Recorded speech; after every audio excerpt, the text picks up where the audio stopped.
Hello and welcome to the unit debugging of the course Software Engineering Essentials. My name is Jan, and in this unit you will learn what is meant by debugging. After this unit you will be able to debug your source code in Eclipse and know why it is important. Debugging is a technique to find problems and unexpected behaviors of programs in source code. The terms bug or debugging are popularly attributed to Grace Hopper in the 1940s. While she was working on a Mark II computer at the Harvard University, her associates discovered a moth stuck in a relay and thereby impeding proper operation. In the early days, debugging was a cumbersome process. Nowadays, however, with interactive debugging tools integrated onto IDEs such as Eclipse, debugging became easier and software usage and execution of test cases can be monitored and traced. Let's have a look at our explanation videos highlighting how to use debugging environment inside Eclipse. We will now have a look at the Eclipse debug interface. To do so, we will use a few functions from the OOP exercise. We start by creating a random date list, sort it with the merge sort algorithm, and print it to the console. As usual, we click the Run button in Eclipse to execute it. But when we do so, a parse exception gets thrown, which you can see in the console. The message that got printed is called the call stack. It shows you which method invoked the exception that was thrown.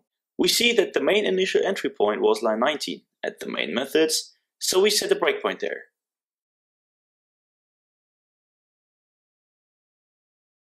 In order to trigger it, we run the code in debug mode by clicking on the end icon and confirming we want to switch the perspective. In this window, you can see the usual code, outline, and console at the bottom part, but also the debug controls on the upper part. On the left side, you can see all active threads. You can extend them to see their respective call stack. On the right, you can see all variables and their values which are active in the current code scope. You can also view all the breakpoints configured in the code by selecting the main thread. We can now step through the code. For that, we have the buttons on the top.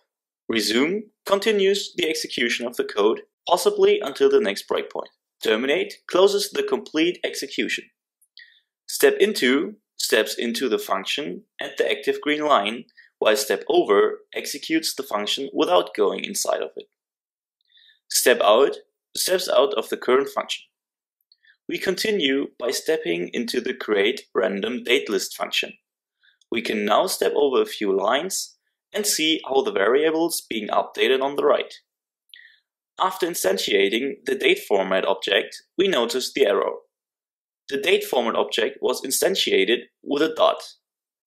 When we parse the lowest date object, it is formatted with backslashes, which is why the parse exception gets thrown.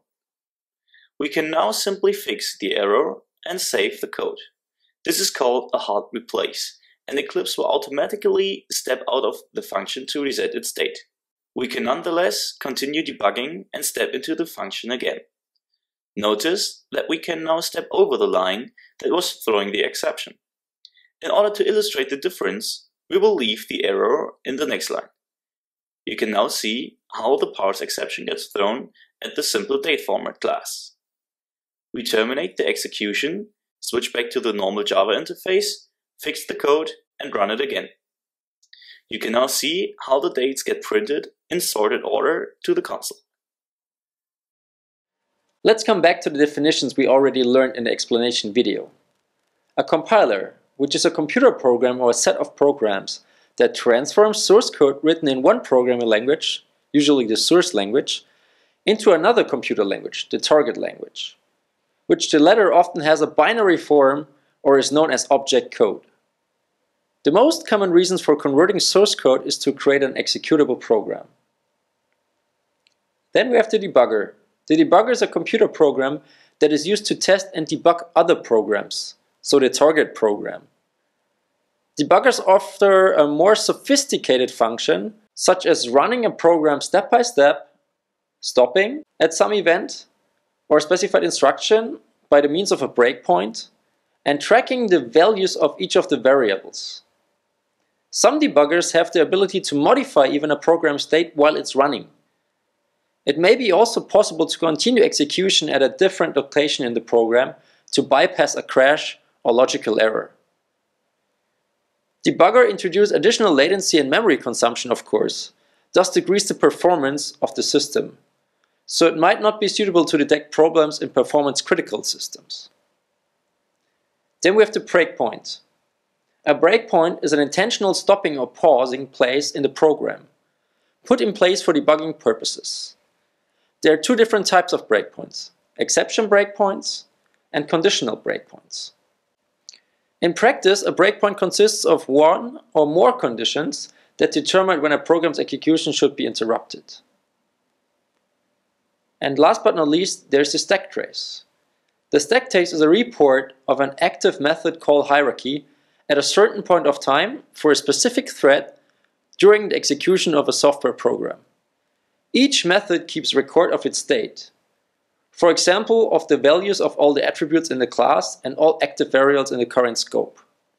So in this unit, we have introduced the term debugging and bug, showed you how to use Eclipse IDE, debugging environment, and also introduced definitions for the most important concepts of testing.